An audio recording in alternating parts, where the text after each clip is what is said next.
So just before bottling is the last chance to adjust and balance the wine profile. There are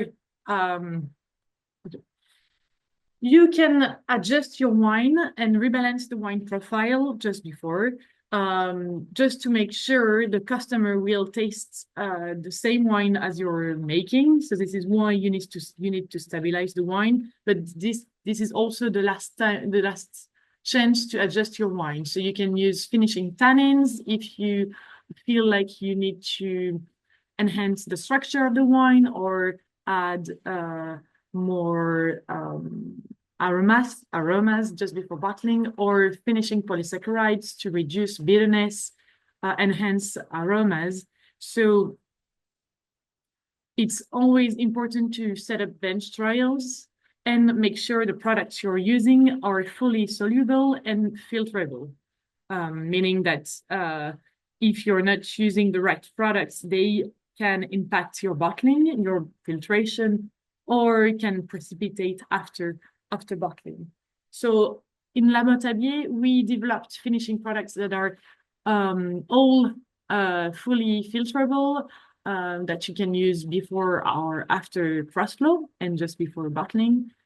Feel free to ask us our finishing kit, so you can send us a message and we can send you what we offer in terms of tannins to enhance red fruit profile, or more structure, and also Mannoproteins for mouthfeel.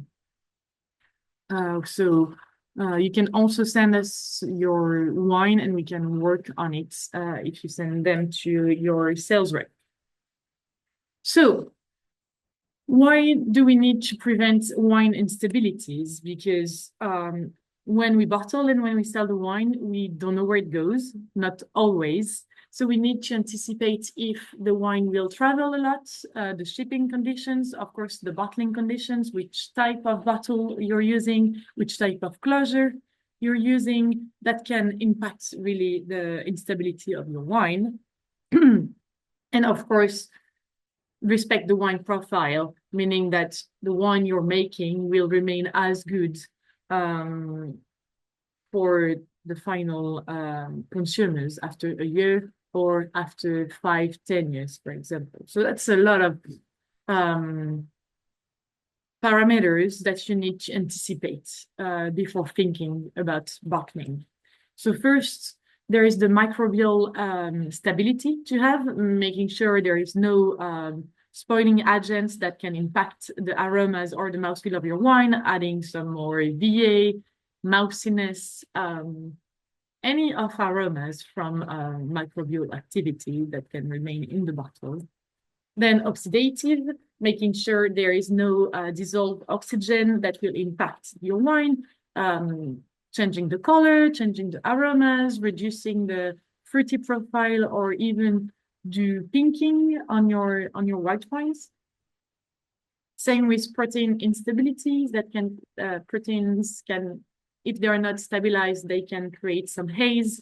So it's not going to impact the quality and aromas of your wine, but will really impact the haziness of your wine, and the consumers are not really ready to see that.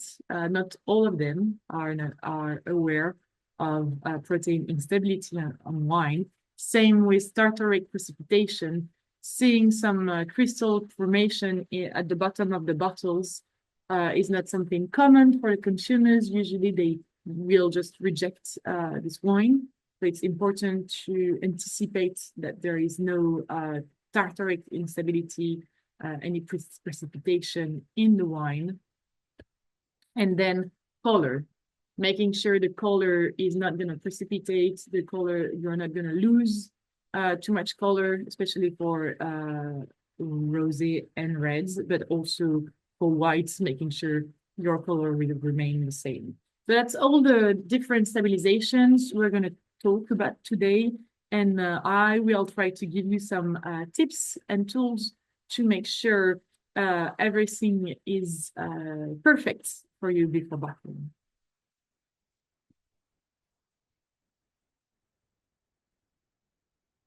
So first, microbial stability. So the idea is to avoid any change in terms of organoleptic perception, not in avoid any change in the mouthfeel or the aromas. So the risk is if the microorganisms are not eliminated or controlled, you can have a restart of fermentation in bottles, restart or just start of malolactic fermentation. You can have mousiness from lactobacillus, volatile acidity from Brettanomyces, any off flavors, VA from other microorganisms. So lactobacillus, enococcus, pediococcus, acetobacter. So that's the microorganisms you want to eliminate or reduce before bottling. So a simple tool, a simple action would be to find and rack off the gross lees before any other stabilization. So there is a study, well, we did a trial just showing how impactful can be a finding. So on this Petri box, we can see that just a wine that has been racked off from heavy lees still have a big amount of Brettanomyces, because usually all the microorganisms remains at the bottom, well, most of them, but even racking up the lees, you still have a big population of spoilage microorganisms.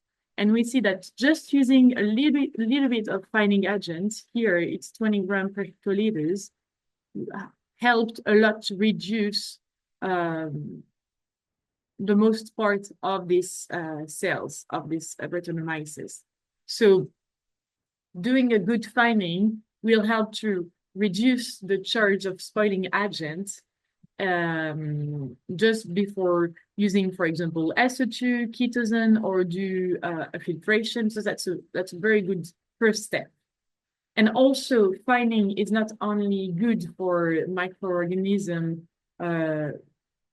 decrease, it also helps if you, for example, have some bitterness, or if you want to clean a little bit more your wine. It also helps for filtration, reducing the turbidity of your wine.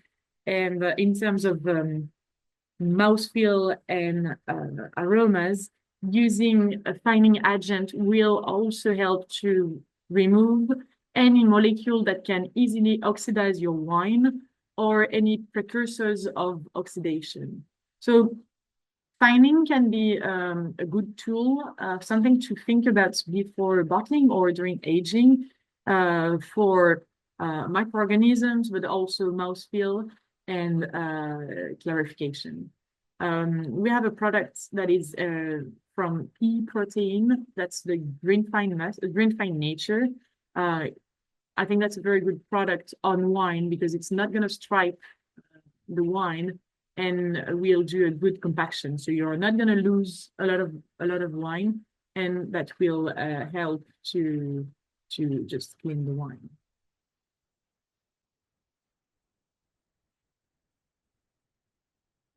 Then another antimicrobial agent. So I'm not going to talk about filtration, any other actions or any of the solutions that could happen. I think it's nice for me to focus on this one because first, Chitosan is not impacting the mouthfeel or the aromas of wine. Chitosan is a polysaccharides derived from chitin. So it's a deacetylation of chitin, and it's really well known for its broad spectrum antimicrobial activity. So how does it work? So it works by disrupting the cell membrane integrity of spoilage microorganisms.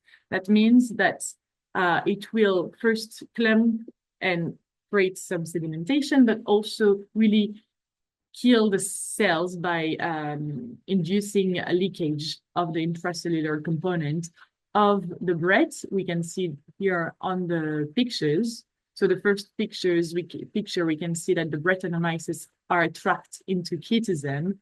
And then on the second one, we can see that it's really kill the cells. It's not only impacting the Brettanomyces. Studies showed, and also just when we are using it, it shows that it will reduce acetobacters and lactic bacteria.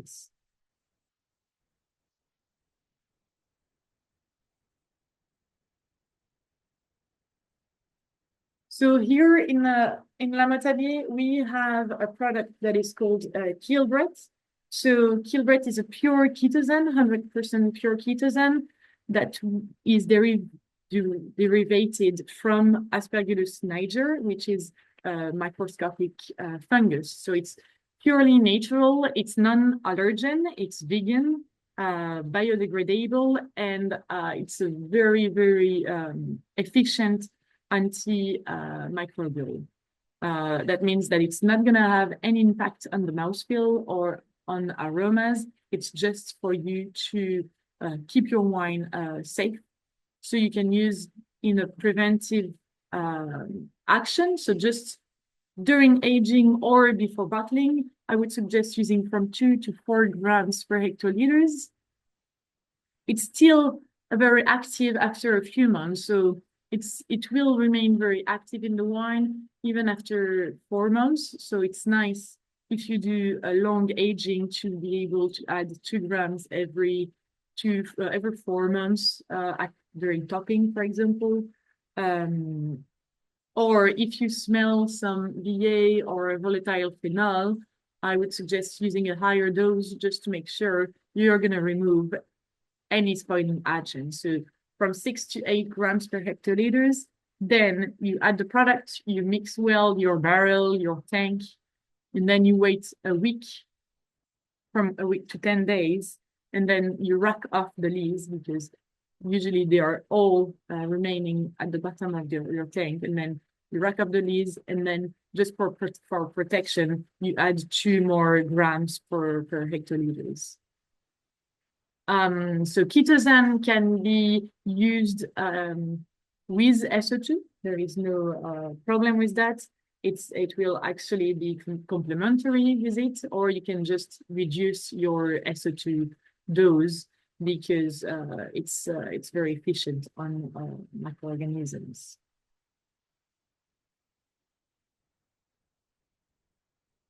Then after thinking about avoiding any off aromas from microorganisms, limiting the spoilage from microorganisms, you also need to think about oxygen management. Of course, this is the whole protocol, the whole process that you need to review, because dissolved oxygen can impact the wine a lot. So, for example, making sure you're working with neutral gas like argon. Be very careful when you do transfers, wine transfers using a pump. So everything needs to be really controlled. And then also using finding agent to remove any oxidized compounds or any precursors of oxidation can be a very good idea, just to make sure after bottling these compounds will not oxidize. Especially this is the case for pinking. You really want to remove anything that could then create a different color or just impact the aromas in the bottle. So in terms of component that is very, very efficient for protecting the wine against oxidation is the glutathione. So glutathione is a natural product we find in the grapes. It's even more effective than SO2. but during the process of winemaking, usually this glutathione is consumed. So adding more glutathione during aging is actually a good solution. So to add more glutathione, you want to add more yeast derivatives. Our Aroma Protect is a yeast derivative very rich in glutathione. So we can see on this graph that it has more than 50% of the glutathione. And glutathione will basically protect your wine against oxidation and then protect your aromas and extend the shelf life of your wine. So on this graph, we can see that after 3 months, so 3 months after fermentation, we can see that the control lost all its A3MH thiols and a big part of 3MH. So a big amount of thiols of aromas of this white wine has been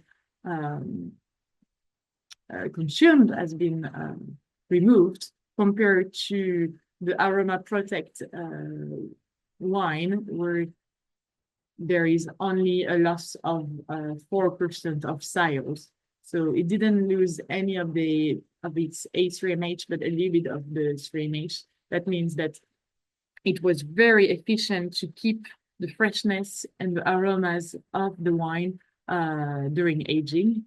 So this product, you can use it during aging, but also before bottling. Basically, using Aroma Protect during aging will help you to not adjust too much your free SO2, because your free SO2 will remain stable compared to not using Aroma Protect and just SO2. So you will have lower total SO2 at the end, which is very beneficial. So our suggestion is to use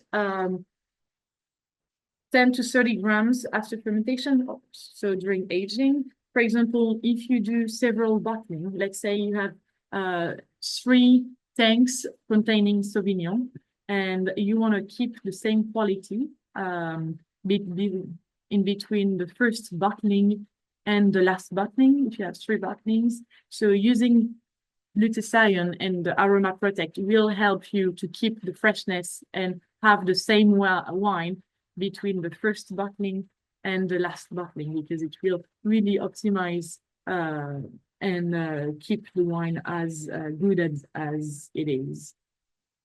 So it can be a very good option if you have a bottling that is later, just to keep your wine fresh and not being able to add too much SO2 every month, for example.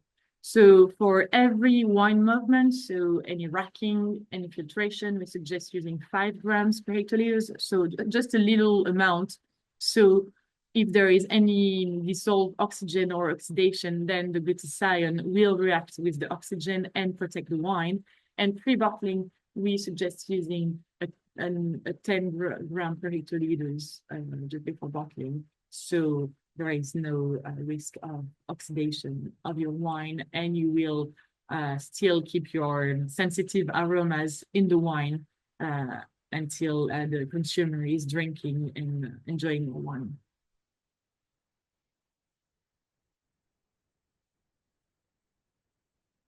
Then let's talk about protein stability.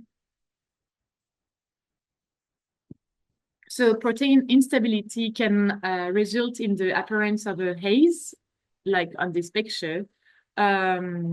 Usually it's because of a sudden rise in temperature. So it can be haze.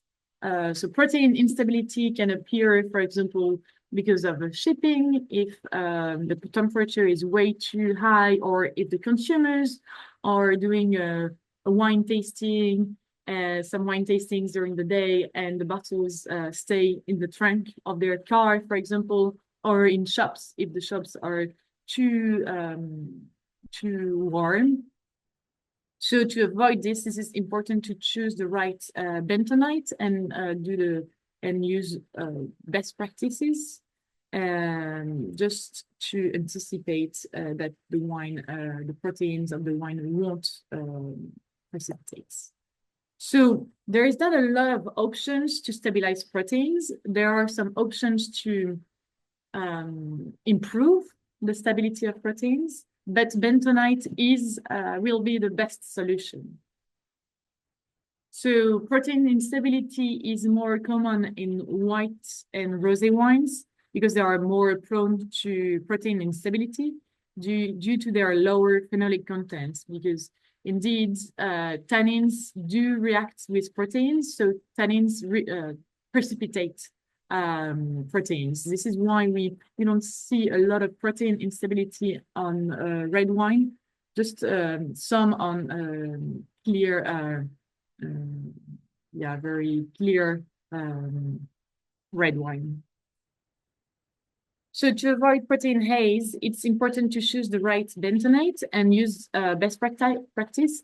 So the calcium bentonite has low water absorption. So that's the first graph to the left. So it's less efficient for protein removal, but very good for compaction. So I would just suggest using calcium bentonite more on must to actually clarify and do a good compaction of leaves. So it's a good clarification agent.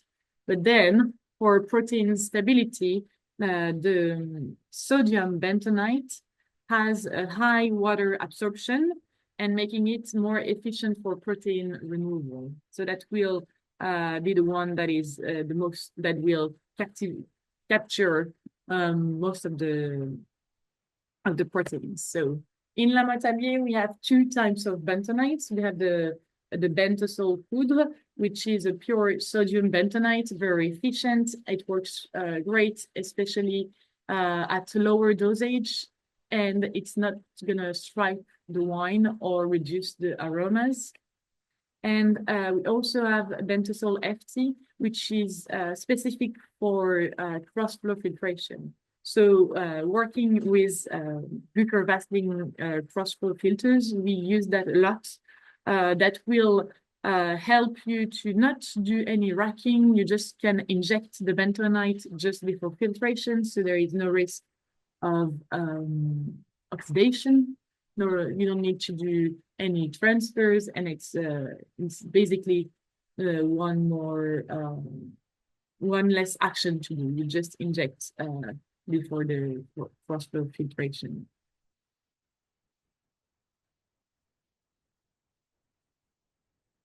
So some tips to use bentonite. So bentonite is more efficient at a lower pH and at higher temperature.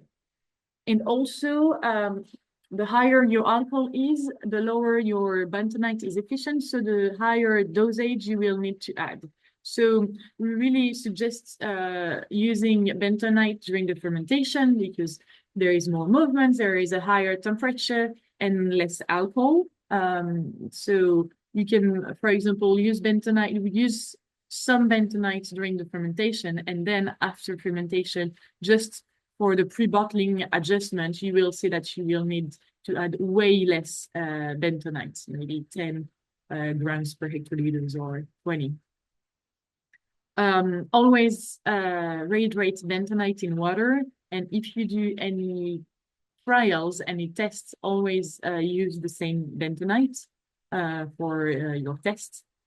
Also, as I told you, to improve protein stability, you can use tannins. So we have gallic tannins that are the most reactive with proteins, that works well, usually on must and during the fermentation, just to help precipitating with proteins. But also yeast derivatives rich in mannoprotein will help to improve the stability of your wine. So using Nature Soft during aging will help you to actually add less bentonite before bottling. So the heat test is if you want to do it yourself or if you do it in laboratories.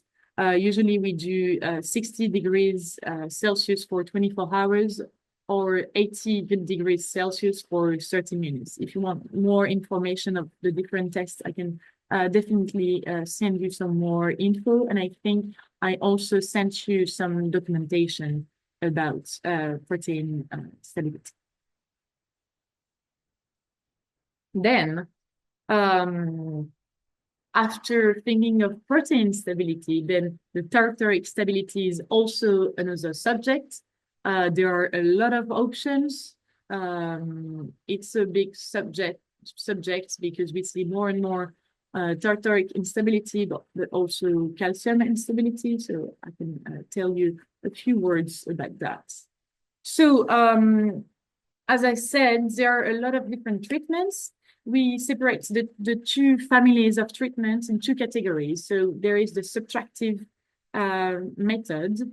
So it's basically forcing the precipitation of crystals through cold stabilization, contact process, ion exchange, resin, or electrodialysis. So, and then you remove all the crystals that have been formed through filtration, for example. So there are pros and cons. So the pros are in green. So it can treat a lot of different instabilities and higher instabilities of wine. It also helps to remove calcium tartrate. It can change the pH and the total acidity. But there are also some side effects. So indeed, it has higher costs of use. So the refrigeration costs a lot of energy, but also labor because you need to maintain this cold for a few days or a few weeks, and then you need to do some racking. There is also a big risk of oxidation because you keep the wine at a very low temperature. You use a lot of water to clean the tanks, and it's a full process. You're losing some volume of wine also.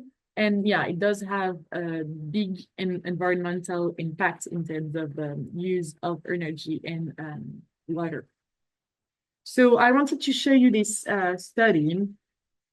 So it's a study from 2012, but I think it changed a little bit in terms of cost of electricity, but it's the same ratio. So we can see that the cold treatment with seeding is 3.74 euros per hectoliters.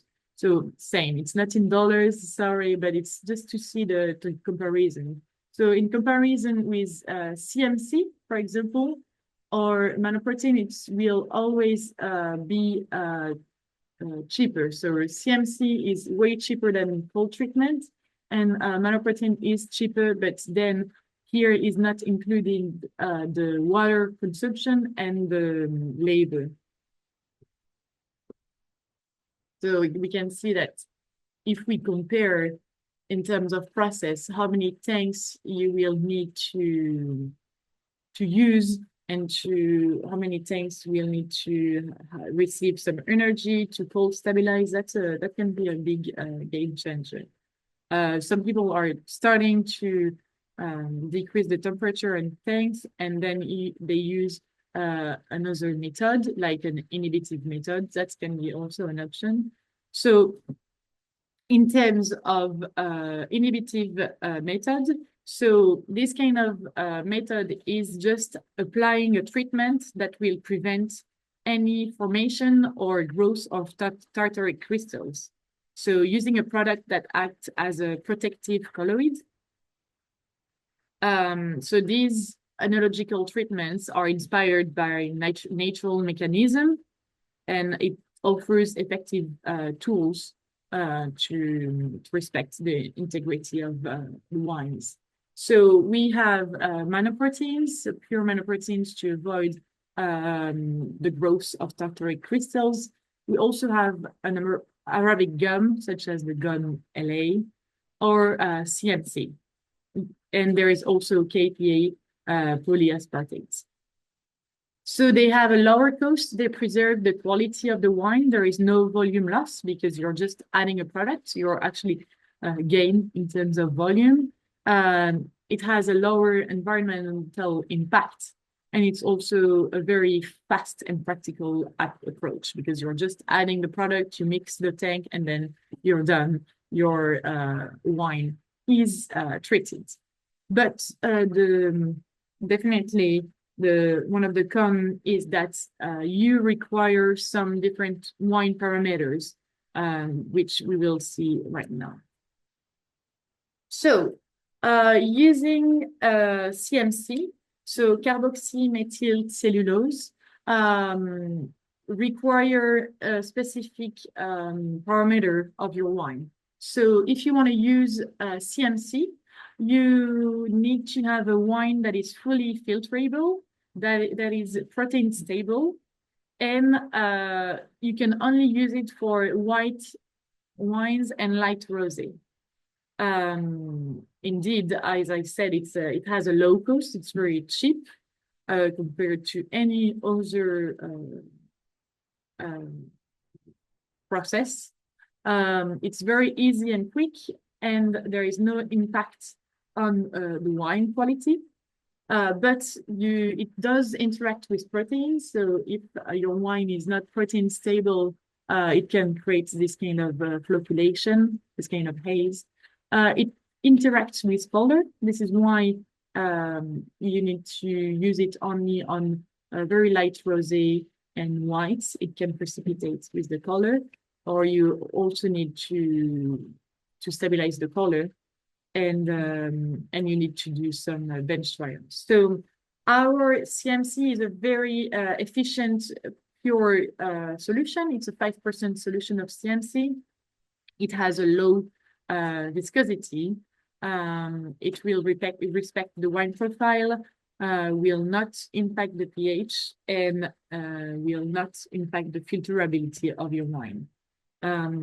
I would suggest to always do trials, so you can send us your DIT, your conductivity data, and we can tell you what would be the dose you should try to make sure your wine will be stable. So on still wines, always better to add it at least 24 to 72 hours before the final filtration or the bottling. And for sparkling, you can add it at tirage. So it's a very good product, but it's just not for every single wine. Another product which is working on a lot of different wines are Mannoproteins.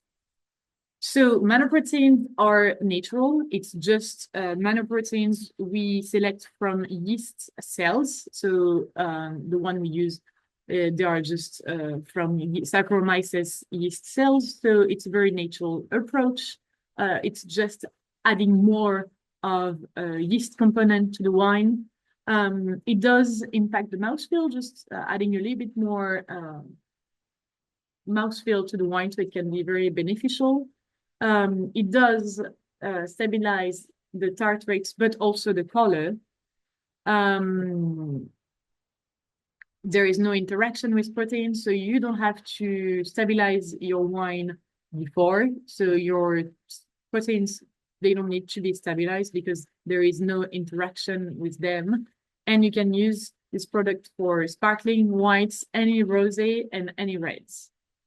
One of the cons is the cost. It's a little bit more costly, a little bit more expensive compared to the CMC. So the product Lamothe-Abiet provide for tartaric stabilization for any type of wine is called StabK. So it's a specific natural Mannoprotein, so that they are the MP40.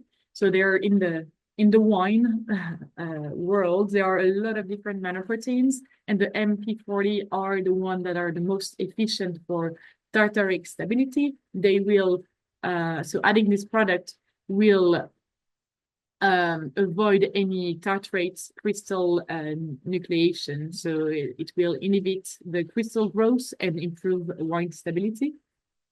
So it's also very easy to use. You just add the product, you mix, and then your wine is ready to be bottled. It's not going to impact the filterability. So in terms of dosage, it's from 50 to 150 milliliters per hectoliters. Of course, it's always important to do trials. So you can send a sample of your wine to your lab and then send us the conductivity percentage, and we can tell you what would be the best dose, finding the lowest dose for you in terms of tartaric stability, and then you can redo conductivity test to validate this dosage. So as you can see on these pictures, we can see that under control, there is some crystal instability, and using 150 milliliters of the Stab-K help and just totally stabilize the wine. And also it improved the filterability index. The lower the filterability index, the best it is. So it also helps to the wine to be more filterable. And this one was very unstable. So next, Stab-K is also very beneficial for color. So to avoid any color precipitation in your bottle or in your glass, you can also use this on red wine and rosé. So there are two trials that we have been doing. So the first one is on a blend of Cabernet Sauvignon and Merlot. So we can see that using Stab-K at 150 milliliters per hectoliters help to avoid any crystal precipitation, and also it helps the color stability. So the cold hold is a trial, is a test just to show if the wine has a stable color or not. Usually between 5 and 20 delta NTU, it's a very, very slight instability of color. And also it improved the filterability index. So we can see on this filtration plate that a lot of color is remaining under control compared to the Stab-K, whereas there is no crystals and no color precipitation on this. Same with the second trial, where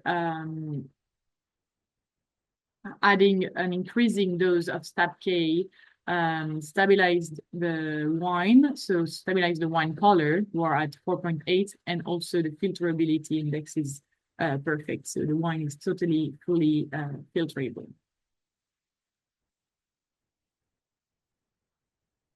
So in terms of color stability, using Stab-K from Mannoproteins is a very good tool.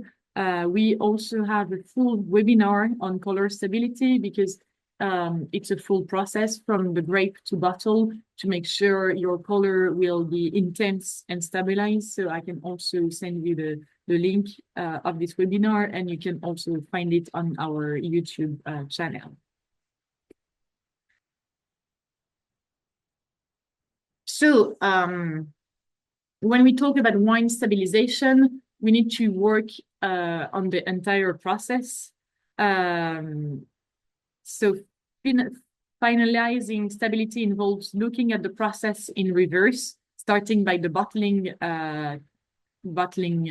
day, and then working backwards. So once you have your bottling date, you can actually think backwards about the approach, about all the aspects of stabilization, from microbial to oxidative stability, tartaric, and color stability. So here are some stabilization timeline, best practices for white and rosé. So first, you need to do your final blend, because the blend of two stable wine will not necessarily create a stable wine. It can actually create some instability. So you need to really work on the final blend, and then do your any additions you want. So do your fining, your oak addition, tannin addition, any gum, any Mannoproteins for mouthfeel, then you do that. And then you check for oxidative stability. So you can remove any oxidized compounds or any easy to oxidize compounds. And then you check your microbial stability, adjusting your SO2 or adding Chitosan to your wine. And then that's the time to add your bentonite and check your protein stability. So if your heat test is lower than 2 delta NTU, that means that your wine is stable. So then you can do the second step. But if your wine is not heat stable, then you need to use some bentonite in order to have your wine stable. Then if your wine is the proteins of your wine are stable, then you can do the step 2, which is Tartaric stabilization using Vinoprotect, so the CMC or Stab-K. You can use a crystallization test, so it's just keeping the wine 6 days at -4 degrees and see if there is any crystallization, any crystals remaining in the wine. So I would suggest using several doses to make sure to use the right amounts, or just send your sample to your laboratory. And then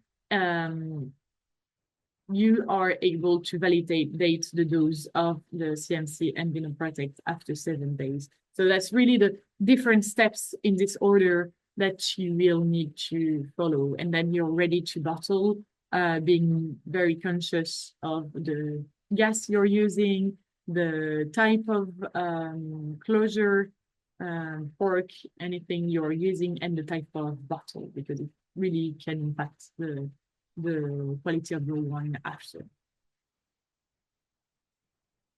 And then for reds and dark rosé, the stabilization timeline is similar, but may require additional consideration due to different characteristics. So first, blending, oxidative stability, microbial stability, making sure you're not going to have any spoiling agent or anything impacting your wine. And then you can do a color stability test.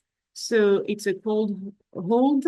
So it's 2 days at 4 degrees Celsius. So you check if you have some color precipitation. If you do have some color precipitation, I would suggest using Nature Fine Prestige to make sure you're removing any unstable color, and making sure it's not going to happen in the bottle. And then if your color is stable, you can use some Stab-K on a red and dark rosé to stabilize the color, but for a longer time, and stabilize for Tartaric stabilization. Then same, you do your different dose according to the conductivity of your wine, wait 6 days, and then now you're ready to bottle with the right dose of Stab-K.